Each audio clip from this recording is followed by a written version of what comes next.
Be encouraged because love is much longer than worry. Grace and peace, everybody. Welcome to Sabbath School Study Group. My name's Chris Bailey. Did you know that people, even in the Bible, worried?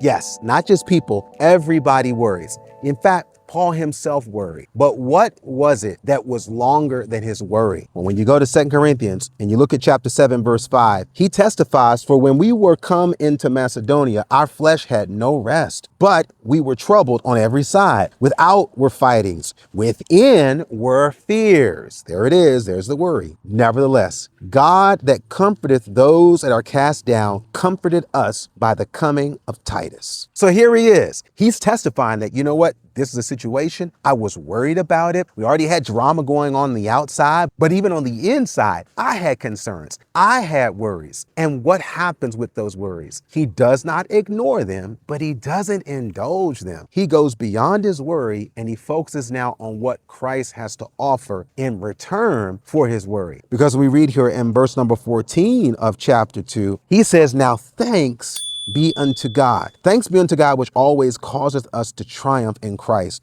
and maketh manifest the savor of his knowledge by us in every place. So we already read in the verse before how he sent Titus and how that was able to alleviate all, if not much, of those fears. When we start thinking that our circumstances are dependent on our performance, that's why it is easy to see what is not. It's very easy to go to a half-empty mentality when God is saying, wait a minute, the same situation, looking at it through my eyes, it's now a glass that is half full. Thanks be to God that I don't know how he's going to do that, but I know who is going to do it. God is going to do, even when I don't understand or know the how. So the encouragement in 2 Corinthians 7, it starts there by saying, therefore, we were comforted in your comfort, and exceedingly the more joyed we for the joy again of Titus, because his spirit was refreshed by you all. And his inward affection is more abundant toward you, whilst he remembered the obedience of you all, how